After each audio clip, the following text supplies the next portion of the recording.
The illusion of free will. Are we truly in control of our choices? Have you ever stopped to think about how you made your last decision? Did you pick your lunch today because it's what you actually wanted, or because of hundreds of unconscious influences that shaped your choice? What if I told you that the feeling of control over our lives, the belief that we freely steer the wheel of our decisions, might all be one big illusion? Are you truly in control? Or is free will nothing more than a comforting myth? Let's dive into this provocative question, the illusion of free will. By the end, you might just rethink everything you believe about your role in shaping your own destiny. Imagine standing in a coffee shop. The menu is in front of you: espresso, latte, cappuccino, or maybe a matcha tea. You deliberated, weighed your mood, thought about your caffeine needs, and finally ordered. Seems like a clear exercise of free will, right? But what if I told you that decision was already made before you even became fully aware of it? Studies in neuroscience reveal that what we perceive as choosing might not actually happen the way we think it does.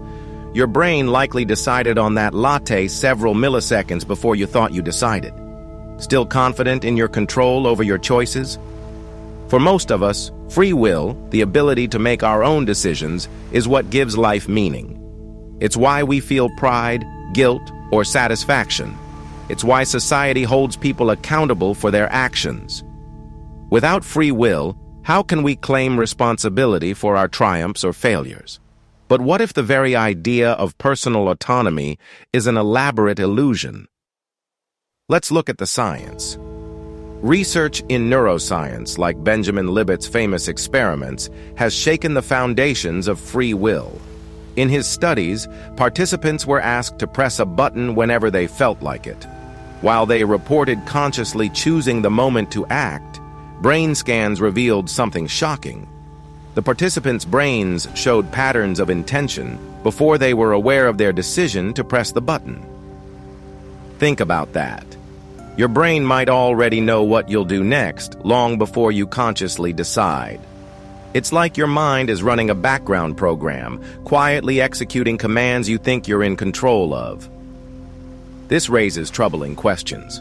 Are we simply observers of our own lives? Biological puppets, acting on impulse, with the illusion of free will tricking us into buying in? If decisions form in the subconscious, what does that say about the concept of responsibility, or even morality? Philosophy enters the chat. For centuries, great minds have debated the existence of free will.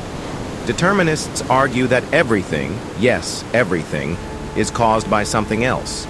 Every thought and action is a result of prior events in an unbroken chain of cause and effect.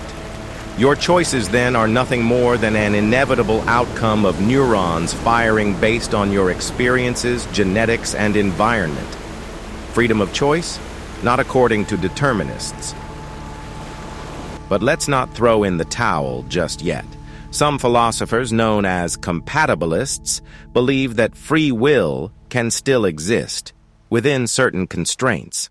Sure, our environment and biology influence us, but within those limits, we might still exercise some form of agency. It's a gray area, though, and not a terribly comforting one. Existentialists take a different view. They argue that life's lack of inherent meaning gives humans a unique power. Even if our choices are influenced, we can assign our own value and purpose to them.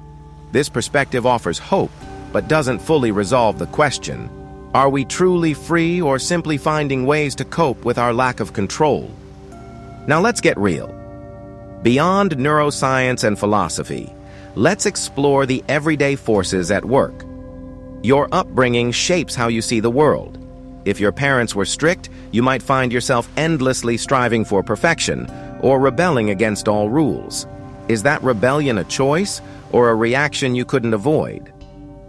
Society plays its part, acting as a kind of invisible puppet master.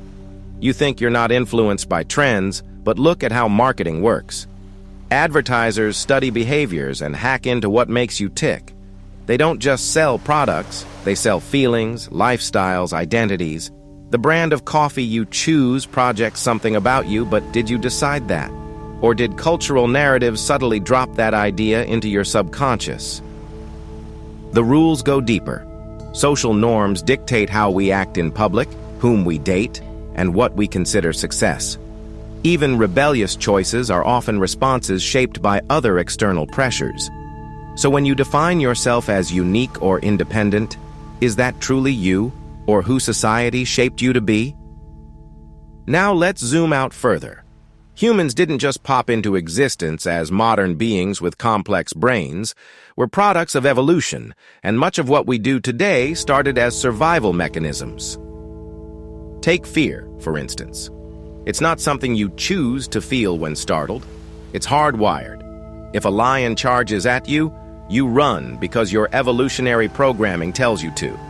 That same programming affects even subtle decisions today, from how we evaluate threats in our careers to how we navigate relationships. Ever wonder why habits are so hard to break? Evolution again. Repeating the same behaviors that lead to stable results kept our ancestors alive. But here's the twist. Many of those behaviors persist long after they stop serving a purpose. So are you really choosing your habits today, or are you just stuck in evolutionary autopilot? If everything we've discussed, the subconscious brain, societal and cultural pressures, evolutionary programming, suggests free will is a mirage, then what does that mean for you? For us, it's a deeply uncomfortable thought. Without free will, are we responsible for our actions? Can we take credit for our successes or be blamed for our failures? Suddenly, ideas like morality, justice, and even self-identity feel shaky. After all, how can someone be punished for something they were destined to do or rewarded for choices they never truly made? This existential dilemma can be paralyzing. The very illusion of free will might be necessary to help us function. After all, if we woke up tomorrow convinced that none of our decisions mattered, how could we get out of bed, let alone go to work or maintain relationships? The illusion may be what keeps us moving forward. But here's a paradox. Understanding the limits of free will can actually be liberating. Once you become aware of the unseen forces shaping your decisions, you gain the power to respond consciously. Awareness doesn't erase those influences, but it allows you to work with them. Take mindfulness, for example. By being fully present in your choices, you become more intentional. Yes, your decision to drink that latte might still have roots in subconscious patterns, but by pausing and reflecting, you inject agency into your actions. Awareness doesn't make you completely free, but it gives you a sliver of meaningful choice. Additionally, recognizing that we're all influenced helps us be more compassionate. If someone cuts you off in traffic, it might be less about their choice to be rude and more about stress, cultural norms, or habits they're unaware of.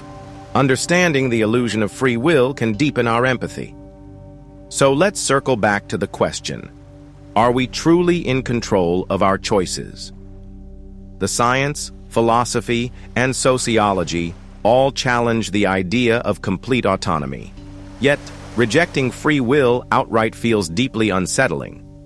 Maybe the most provocative takeaway is this: whether or not we're in control doesn't stop us from living as if we are. Here's where you come in. This isn't just an abstract debate. It's personal. Are your choices truly your own? Were you the one who decided to watch this video?